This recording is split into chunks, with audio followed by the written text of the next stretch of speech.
بسم الله الرحمن الرحيم تبارك الذي نزل الفرقان على عبده ليكون للعالمين نذيرا الذي له ملك السماوات والأرض ولم يتخذ ولدا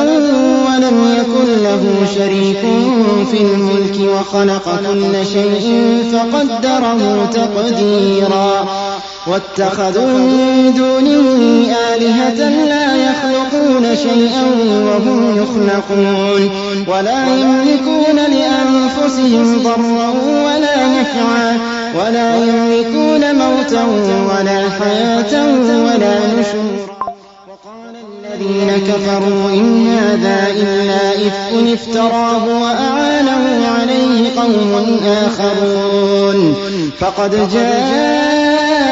ظلما وزورا وقالوا أساطير الأولين اكتتبها فهي تملى عليه بكرة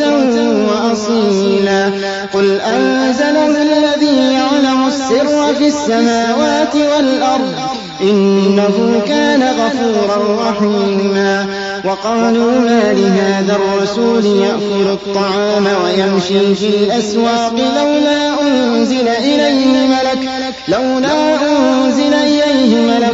فيكون معه نذيرا أو يلقى إليه كنز أو تكون له جنة يأكل منها وقال الظالمون إن تتبعون إلا رجلا